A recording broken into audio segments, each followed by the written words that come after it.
रक्षा मंत्री राजनाथ सिंह जवानों के बीच पहुंचे। भारत माता की जय। भारत माता की जय। भारत माता की गुड। जम्मू कश्मीर के लेफ्टिनेंट गवर्नर श्री मनोज जी सिन्हा, जम्मू कश्मीर के मुख्यमंत्री जनाब अमर अब्दुल्ला साहब, chief of army staff general Upendra ji Dwivedi, GOC-in-C northern command lieutenant general Prateek Sharma, GOC-15 corps lieutenant general Prashant Srivastava और हमारी आर्म्ड फोर्सेस के सारे ऑफिसर्स और मेरे बहादुर जवानों,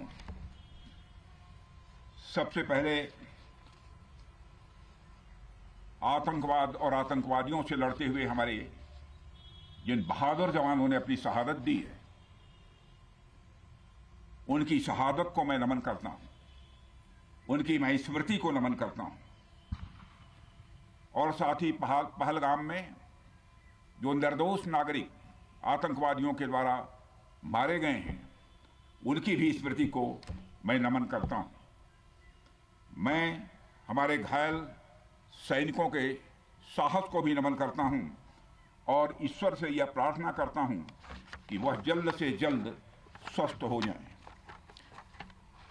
मेरे दोस्तों, इन विषम परिस्थिति में आप सबके बीच आज आकर मैं स्वयं को बहुत ही गौरवान्वित महसूस कर रहा हूं। हमारे प्रधानमंत्री माननीय नरेंद्र मोदी जी के कुशल नेतृत्व और मार्गदर्शन में ऑपरेशन सिंदूर के दौरान आपने जो कुछ भी किया है, उस पर पूरे देश को गर्व की अनुभूति हो रही है। मैं अभी भले ही आपका रक्षा मंत्री हूं, लेकिन उससे पहले तो मैं भारत का एक नागरिक हूं। रक्षा मंत्री के साथ साथ मैं आज भारत के नागरिक के रूप में भी आप सबके प्रति आभार व्यक्त करने के लिए यहां मौजूद हूं। पहलगाम हमले के बाद हमारे जम्मू कश्मीर की जनता ने पूरी एकजुटता के साथ और पाकिस्तान और साथ ही साथ आतंकवादियों के प्रति जिस प्रकार से अपने गुस्से का इजहार किया है, मैं जम्मू कश्मीर की जनता का भी अभिनंदन करता हूं। मेरे साथियों, आपकी उस ऊर्जा को महसूस करने आया हूं जिसने दुश्मनों को नष्ट नाबूद कर दिया है। आपने जिस तरीके से सीमा के उस पार पाकिस्तान की चौकियों और बंकरों को आपने ध्वस्त किया, दुश्मन मैं समझता हूं उसे कभी भूल नहीं सकता।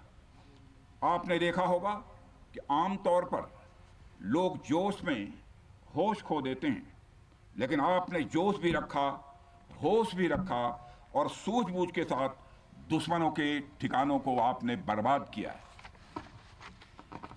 आज मैं यहां रक्षा मंत्री के साथ साथ एक मैसेंजर के रूप में भी आप सबके सामने मौजूद हूं।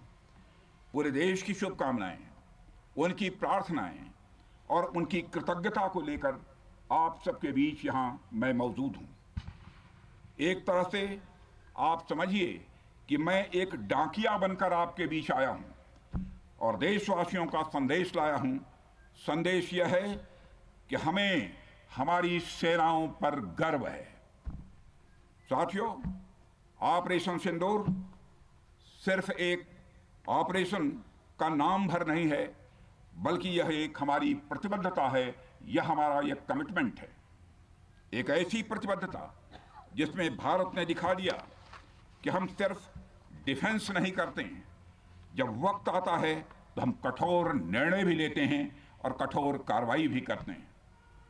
यह ऑपरेशन उस एक एक जवान की आंखों में देखा गया सपना था कि हर आतंकी ठिकाना, चाहे वह घाटियों में छुपा हो या बंकरों में दबा हो, हम वहां पहुंचेंगे और दुश्मन की छाती चीर कर हम उन आतंकी ठिकानों को खत्म करके ही हम वापस लौटेंगे। मेरे साथियों, ऑपरेशन सिंदूर आतंकवाद के खिलाफ भारत द्वारा चलाई गई अब तक के इतिहास की, मैं मानता हूं, यह सबसे बड़ी कार्रवाई है। 35-40 वर्षों से भारत सरहद पार से चलाई जा रही आतंकवाद का सामना कर रहा है। आज भारत ने पूरी दुनिया को यह साफ कर दिया है यह स्पष्ट कर दिया है कि आतंकवाद के खिलाफ हम किसी भी हद तक जा सकते हैं।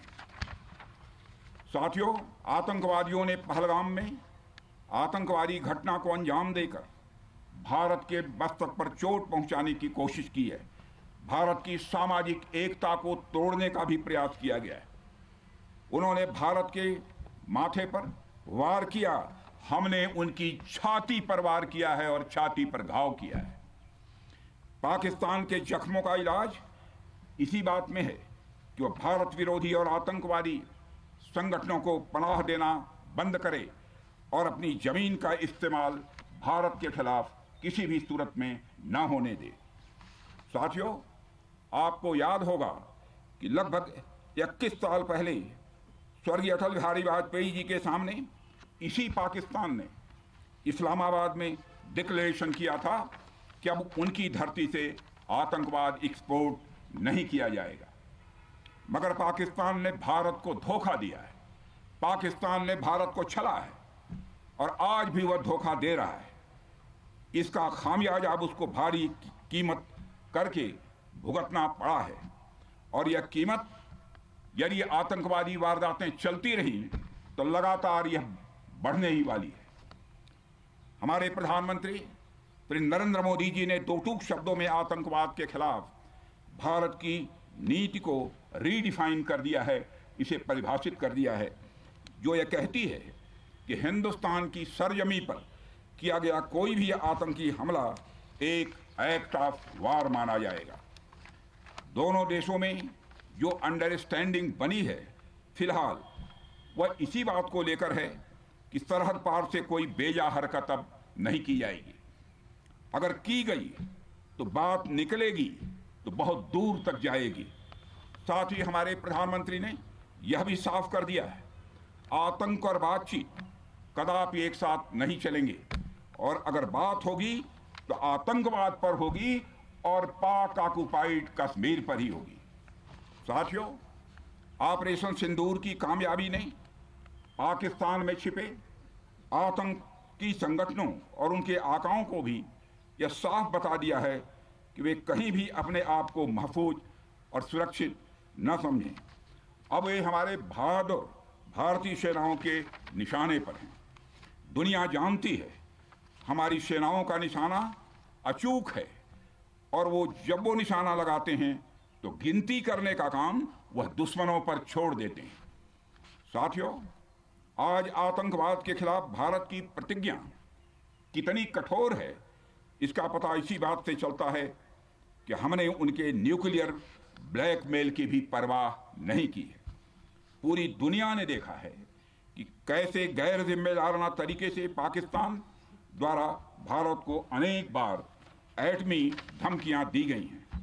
आज श्रीनगर की धरती से मैं पूरी दुनिया के सामने यह सवाल उठाना चाहता हूं कि क्या ऐसे गैर जिम्मेदार और रोग नेशन के हाथों में परमाणु हथियार सुरक्षित हैं? मैं दुनिया के सामने यह सवाल खड़ा करना चाहता हूं। मैं मानता हूं कि पाकिस्तान के एटमी हथियारों को IAEA international atomic energy agency की निगरानी में लिया जाना चाहिए। मैं ये कहना चाहूँगा और साफ तौर पर कहना चाहूँगा। साथियों, हमारी सेनाओं हमारी सीमाओं पर अपनी मातृभूमि की रक्षा के लिए जिस तरह से आप सभी बिना रुके बिना थके दिन रात लगे रहते हैं वह अपने आप में अद्भुत है और अद्वितीय भी है। आपकी यही बातें हम सब भारतीयों के लिए मार्गदर्शक का कार्य करती हैं। यही कारण है कि मैं हमेशा आपसे मिलने के लिए उत्साहित रहता हूं ताकि आपके अंदर की ऊर्जा से हम सब भी कुछ प्रेरणा ले सकें। साथियों, आतंकियों ने पहलगाम में धर्म पूछकर हमारे निर्दोष लोगों को मारा। उसके बाद आपने जो जवाब दिया उसे पूरी दुनिया ने देखा है। उन्होंने यह नहीं सोचा कि आम नागरिकों ने उनका क्या बिगाड़ा है, उन्होंने ऐसा क्या किया है कि उन्हें मार दिया जाए। पर मैं यह कहना चाहूंगा, आतंकियों ने भारतीयों को धर्म पूछकर देखकर मारा, धर्म पूछकर मारा, तो हमने आतंकियों को उनका कर्म देखकर मारा है। उन्होंने धर्म देखकर बेगुनाहों की जान ली, यह पाकिस्तान का कर्म था। हमने कर्म देखकर उनका खात्मा किया। यह हमारा भारतीय धर्म है। एक रक्षा मंत्री के रूप में मुझे आप सबको बेहद नजदीक से वर्षों से जानने का और समझने का अवसर मिला है। मैं आपके साहस और पराक्रम को तो जानता ही हूं, साथ ही साथ पहलगाम जैसी घटना के प्रति आपके गुस्से को भी मैं अच्छी तरह जानता हूं। साथियों, मुझे पता है कि पहलगाम के बाद आपके अंदर गुस्सा था, पूरे देश के अंदर गुस्सा था।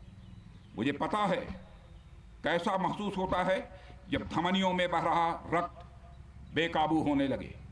और मुझे इस बात की खुशी भी है कि आपने अपने गुस्से को सही दिशा देते हुए बड़ी बहादुरी और सूझबूझ के साथ पहलगाम का बदला लिया है।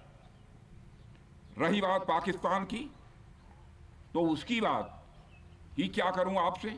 वह देश तो मांगते मांगते अपनी जहालत से एक ऐसी हालात में आ गया है कि उसके बारे में यह भी कहा जा सकता है कि पाकिस्तान जहां भी खड़ा होता है वहीं से मांगने वालों की लाइन प्रारंभ हो जाती है।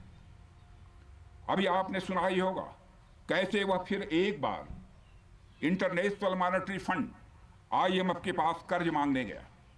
वहीं दूसरी तरफ हमारा देश है कि हम आज उन देशों की श्रेणी में आते हैं जो IMF को फंड देते हैं ताकि IMF गरीब देशों को कर्ज दे सके। ऐसी स्थिति में हमारा यह भारत है।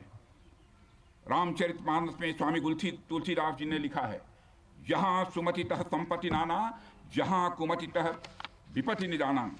यानी जहां सुमति होती है, अच्छी नीतियां होती हैं, वहां सुख और समृद्धि होती है, और जहां कुमति होती है, बुरी मति होती है, केवल दूसरों के हित की भावना होती है, वहां तरह तरह की विपत्तियां स्वाभाविक रूप से आती ही हैं। पाकिस्तान जिसका जीता जागता यह उदाहरण है। साथियों, भारत के बारे में पूरी दुनिया यह बात जानती है कि हमने हमेशा शांति को प्राथमिकता दी है। हम आमतौर पर युद्ध के समर्थक कभी नहीं रहे, लेकिन स्थितियां जब इतनी विकट हो जाएं, जब देश की संप्रभुता पर आक्रमण होने लगे, तो जवाब देना यह आवश्यक हो जाता है। राष्ट्रकवि रामधारी सिंह दिनकर जी की पंक्तियां आपके सामने रखना चाहूंगा। रुग्ण होना चाहता कोई नहीं, रुग्ण होना चाहता कोई नहीं, रोग लेकिन आ गया जब पास हो तिक्त औषधि, कड़वी औषधि। तिक्त औषधि के सिवा उपचार क्या, शमित होगा वह नहीं मिष्ठान्न से। यानी कोई बीमारी अगर लग जाए तो वह मिठाई से दूर नहीं होती है, उसके लिए कड़वी दवा ही काम करती है। इसलिए आतंकवाद जैसे रोग के लिए भी ऑपरेशन सिंदूर जैसी दवा की बड़ी जरूरत हो गई थी। साथियों, पूरे देश में हमारी सेनाओं को और हमारे सैनिकों को एक सम्मान की दृष्टि से देखा जाता है। एक सशक्त राष्ट्र वही होता है जो अपनी सेनाओं को सम्मान के साथ साथ आधुनिक हथियार और साजो सामान भी दे जिसकी उसे जरूरत है। मुझे गर्व है कि आज प्रधानमंत्री जी के नेतृत्व में सरकार हमारी सेनाओं के लिए यह सब सारा काम कर रही है। हमने यह सुनिश्चित किया है कि हमारी सेनाएं हर परिस्थिति के लिए तैयार रहें। और मैं यहाँ पर army chief general Upendra Dwivedi ji को भी बधाई देना चाहता हूँ, क्योंकि बार बार मेरी चर्चा होती रही है और बार बार मैं यह पूछता हूँ कि जो भी आवश्यकताएं हैं उन आवश्यकताओं को पूरा करने के लिए हम पूरी तरह से तैयार हैं। और इसलिए इसके लिए हम वर्ल्ड क्लास बेहतरीन गुणवत्ता वाले साजो सामान अपनी सेनाओं को देने की कोशिश कर रहे हैं। आज आधुनिक राइफल्स, मिसाइल डिफेंस शील्ड और ड्रोन्स जैसी नई पीढ़ी के कई इक्विपमेंट को तेजी से भारत में ही बनाया जा रहा है। साथियों, इसके अलावा सीमावर्ती इलाकों में हमने जो काम किया है वो आप सब देख रहे होंगे। आज LAC और LOC पर भी कनेक्टिविटी है, वैसी पहले शायद कभी नहीं थी। हमने हर स्तर पर यह दिखाया है कि हमारी सरकार केवल युद्ध भूमि पर ही नहीं बल्कि व्यक्तिगत रूप से और पारिवारिक रूप के साथ अपने सेना के जवानों के साथ खड़ी है। साथियों, अंत में एक बार फिर आप सभी को आपके शौर्य और पराक्रम के लिए हृदय से हार्दिक बधाई देता हूं। मैं आपको यह आश्वासन देता हूं कि हमारे प्रधानमंत्री जी के नेतृत्व में देश की सरकार और देश की जनता हर कदम पर, हर स्थिति में आपके साथ कंधे से कंधा मिलाकर खड़ी है। मुझे पूरा विश्वास है कि आपके सहयोग से हम इस पूरे क्षेत्र में आतंकवाद का समूल नाश करेंगे, ताकि कल को कोई भारत की संप्रभुता के खिलाफ आंख उठाने की हिमाकत न कर सके। इसी आशा और विश्वास के साथ आप सबके शौर्य और पराक्रम की सराहना करते हुए और आप सभी को अपनी हार्दिक शुभकामनाएं देते हुए अपना निवेदन समाप्त करता हूं। बोलिए जय हिंद, जय हिंद। यहाँ का घोष वाक्य क्या है? रक्षा मंत्री राजनाथ सिंह को आप सुन रहे थे। घाटी पहुंचे, कश्मीर पहुंचे और खास तौर पर जोश आए है।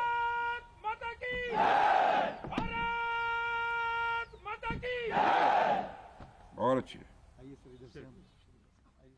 तो भारत माता की जय घोष, भारत माता की जय का ये नारा लगाया गया। रक्षा मंत्री राजनाथ सिंह जवानों के बीच पहुंचे, उनसे संवाद किया और खास तौर पर ये जो प्रगाढ़ समर्थन दिखाया गया है रक्षा मंत्री की ओर से। एक बात बहुत अहम कही कि आतंकियों ने हमारा धर्म पूछकर मारा, हमने आतंकियों को उनका कर्म देखकर मारा। ये बड़ी बात कही उन्होंने। कहा मैं एक डाकिया के रूप में आया हूं आपके बीच और हर भारतवासी का संदेश पहुंचाने आया हूं कि हमें आप पर गर्व है, हमें सेना पर गर्व है। न्यूक्लियर ब्लैकमेल नहीं चलेगा, परवाह नहीं की, हमने परवाह नहीं की पाकिस्तान की। पाकिस्तान एटमी धमकी देता रहता, पाक परमाणु ठिकाने की IAEA निगरानी करे, ये भी राजनाथ सिंह की ओर से, रक्षा मंत्री की ओर से कहा गया। एक बार फिर से सुनाते हैं आपको रक्षा मंत्री की ओर से किस तरह से ललकारा गया है पाकिस्तान को और क्या संदेश दिया गया है हमारे जवानों को।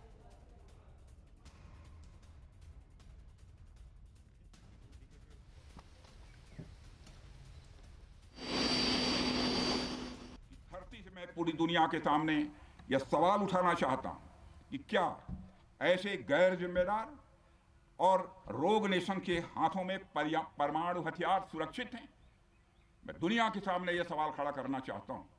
मैं मानता हूं कि पाकिस्तान के एटमी हथियारों को IAEA international atomic energy agency की निगरानी में लिया जाना चाहिए।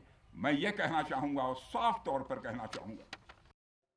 तो जिस तरह की पाकिस्तान से एटमी धमकियां मिलती रहती हैं, उस पर एक बहुत दो टूक संदेश दिया गया है रक्षा मंत्री राजनाथ सिंह की ओर से कि जो भी कुछ कहा जा रहा है इस पे IAEA इंटरवीन करे और इस बात की जांच करे। मनीष हमारे साथ लगातार बने हुए हैं। मनीष, बहुत बड़ी बातें कही हैं राजनाथ सिंह ने। रक्षा मंत्री जब जवानों के बीच पहुंचे, उनका मनोबल बढ़ाया, उनका दरअसल देशवासियों का किस तरह का समर्थन है हमारे जवानों के प्रति ये भी बताया, लेकिन IAEA की भी बात कर दी कि इसकी जांच वही एजेंसी करे। बिल्कुल, देखिए दुनिया भर में तमाम जगह पर जो परमाणु हथियार हो या परमाणु भंडार हो, उसकी निगरानी का काम IAEA का है। और भारत ने अब पाकिस्तान के खिलाफ वैश्विक स्तर पर एक और एक्शन लिया है। जब अभी रक्षा मंत्री राजनाथ सिंह ने ये कहा कि पूरी दुनिया को सोचना चाहिए कि क्या पाकिस्तान के हाथ में परमाणु हथियार सुरक्षित हैं। कल के दिन में अगर पाकिस्तान के ये परमाणु हथियार आतंकियों के पास चले गए तो फिर क्या होगा। और इसी आशंका को व्यक्त करते हुए रक्षा मंत्री राजनाथ सिंह ने वैश्विक समुदाय से भी अपील की है और साथ ही ये मांग भारत की तरफ से की है कि पाकिस्तान के परमाणु हथियार IAEA की निगरानी में रखे जाने चाहिए। वो इसलिए क्योंकि ऑपरेशन सिंदूर के दरमियान जो 72 घंटे के बीच में जिस तरह से पाकिस्तान में पैनिक फैला था, जिस तरह से बदहवासी में पाकिस्तान बार बार परमाणु हथियार के इस्तेमाल की धमकी दे रहा था, उससे पता चलता है कि पाकिस्तान कितना गैर जिम्मेदारान देश है, कितना वल्नरेबल देश है। और अगर ऐसा है तो फिर पाकिस्तान के हाथ में परमाणु हथियार वैश्विक समुदाय के लिए, पूरी मानवता के लिए असुरक्षित है। और इसीलिए जो संयुक्त राष्ट्र की एजेंसी है IAEA, उनकी निगरानी में पाकिस्तान के परमाणु हथियार होने चाहिए। तो जो बात कही जा रही थी कि ऑपरेशन सिंदूर खत्म नहीं हुआ है, ऑपरेशन सिंदूर के तहत पाकिस्तान के खिलाफ एक के बाद एक एक्शन लिए जा रहे हैं। वहीं एक तरफ जहां पाकिस्तान के आतंकियों के खिलाफ अब UN में एक्शन लिया जा रहा है, वहीं दूसरी तरफ यह बेहद महत्वपूर्ण है कि अभी अभी भारत की तरफ से रक्षा मंत्री राजनाथ सिंह ने मांग की है कि पाकिस्तान के पास जो परमाणु हथियार हैं, जो उन्होंने चोरी छुपे जमा किए हैं, उन सबको IAEA के हवाले किया जाना चाहिए। क्योंकि पाकिस्तान एक गैर जिम्मेदाराना देश है। पाकिस्तान बदहवासी में इस परमाणु हथियार का मिसयूज कर सकता है। पाकिस्तान बदहवासी में या जानबूझकर आतंकी संगठनों को यह सब सौंप सकता है। तो ये तमाम तरह की ये संभावनाएं हैं और इसलिए भारत की तरफ से मांग की गई है कि इसे यूएन के हवाले किया जाए, यूएन की एजेंसी के हवाले किया जाए। तो अब पाकिस्तान के पास जो परमाणु हथियार बचा है उस पर भी सीधे सीधे भारत की नजर है। बिल्कुल एक बात दो टूक कही रक्षा मंत्री की ओर से कि जो परमाणु हथियार हैं वो पाकिस्तान में गलत हाथों में है, इसलिए एक्शन लिया जाना चाहिए। बार बार जो ब्लैकमेलिंग सामने आती है वो चलेगी नहीं और भारत ने इसकी परवाह नहीं की। राजनाथ सिंह ने क्या कुछ कहा कश्मीर पहुंचकर, हमारे जवानों के बीच पहुंचकर, आपको दोबारा सुनवाते हैं। ऑपरेशन सिंदूर आतंकवाद के खिलाफ भारत द्वारा चलाई गई अब तक के इतिहास की मैं मानता हूं यह सबसे बड़ी कार्रवाई है। 35-40 वर्षों से भारत सरहद पार से चलाए जा रही आतंकवाद का सामना कर रहा है। आज भारत ने पूरी दुनिया को यह साफ कर दिया है, यह स्पष्ट कर दिया है कि आतंकवाद के खिलाफ हम किसी भी हद तक जा सकते हैं।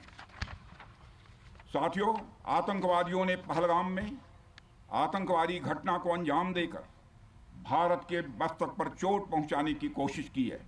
भारत की सामाजिक एकता को तोड़ने का भी प्रयास किया गया है। उन्होंने भारत के माथे पर वार किया, हमने उनकी छाती पर वार किया है और छाती पर घाव किया है।